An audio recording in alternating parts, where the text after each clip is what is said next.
परिवार के सदस्यों की सुरक्षा के लिए माँ ने एक विशेष घर बनाया है जो खतरनाक शक्तियों से संरक्षित है। यह घर न केवल उनके अस्तित्व का समर्थन करता है, बल्कि उनके जीवन का सबसे महत्वपूर्ण हिस्सा भी बन गया है। जंगल की कठिनाइयों ने परिवार को संघर्ष के एक नए दौर में धकेल दिया है। भोजन की कमी के कारण माँ अपने बच्चों के लिए सीमित संसाधनों का सही उपयोग करने का हर संभव प्रयास करती है, जैसे कि एक कुशल शिल्पकार अपनी कला में। बच्चों को खतरनाक शक्तियों से सुरक्षित रखने के लिए माँ ने उन्हें कई महत्वपूर्ण नियम सिखाए हैं। वह कहानियों के माध्यम से बाहरी दुनिया के खतरों को समझने में उनकी मदद करती है, ताकि वे हमेशा सतर्क रहें। कई बार एवन ने परिवार के सदस्यों के रूप में प्रकट होकर उन्हें डराने की कोशिश की है। यह स्थिति उनके मानसिक संतुलन को और भी चुनौतीपूर्ण बना देती है, मानो वे एक खतरनाक खेल का हिस्सा बन गए हों। जब माँ और बच्चे जंगल में भोजन की खोज में निकलते हैं, तो उन्हें अपने जीवन की रक्षा के लिए प्रार्थना करने की जरूरत महसूस होती है। यह उनके साहस और सामर्थ्य का प्रतीक है, जो उन्हें हर बाधा का सामना करने के लिए प्रेरित करता है।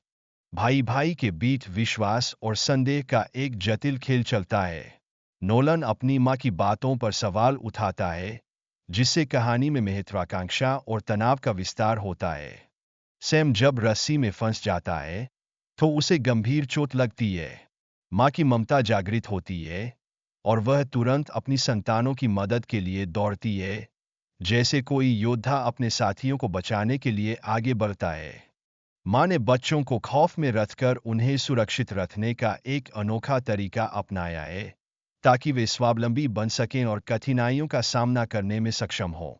नोलन और सैम के बीच का संवाद इस बात का स्पष्ट संकेत है कि उन्हें अपनी माँ की कल्पनाओं पर संदेह है। यह संदेह उनके रिश्ते को और भी जटिल बनाता है। बच्चों की नींद में चलने की समस्या को ध्यान में रखते हुए माँ ने उनकी टांग पर घंटी बांधी है। यह घंटी एक प्रकार का अलार्म है, जिससे वह उनकी गतिविधियों के प्रति सतर्क रहती है।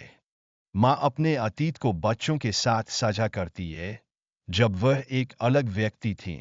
अब एक नई जिम्मेदारी के साथ वह अपने बच्चों के जीवन की रक्षा के लिए हर संभव प्रयास कर रही है। बच्चों को खाने के लिए पौधों की पत्तियां और टहनियां दी जाती है, जो सामान्यतः नहीं खाया जाता। यह उनकी जीवित रहने की आवश्यकता और संघर्ष को दर्शाता है, जैसे कि वे जीवन को धारण करने की जद्दोजहद कर रहे हों। हालांकि परिस्थिति कठिन है, लेकिन माँ अपने बच्चों की भलाई के लिए कुत्ते को मारने का कठोर निर्णय लेती है। यह निर्णय परिवार की स्थिति को और भी चुनौतीपूर्ण बना देता है। जब नोलन अपनी माँ की बात नहीं सुनता, तो उसे अपने फैसले पर पछतावा होता है, खासकर जब वह अपनी माँ की लाश देखता है। यह क्षण उसके दिल में गहरे दर्द की एक लहर छोड़ देता है। सैम का स्वास्थ्य बिगड़ता है, जिससे परिवार की मुश्किलें और बढ़ जाती है। उसे अपनी जिंदगी को बचाने के लिए संघर्ष करते हुए देखना अत्यंत दुखदाई होता है।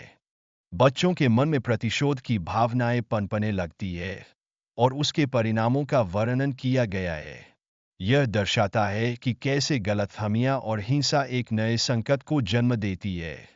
कहानी में यह दिखाया गया है कि कैसे एक व्यक्ति की मौत के बाद बच्चों को उसके सामान से उस इंसान होने का एहसास होता है, जैसे कि वे एक गहरे सत्य को खोजने निकले हों। कहानी का अंत इस सच्चाई को उद्घाटित करता है कि कैसे बच्चों को अपनी माँ द्वारा दी गई झूठी जानकारी ने उन्हें एक बिल्कुल अलग दुनिया में रखा था, जहां से निकलने का कोई रास्ता नहीं था।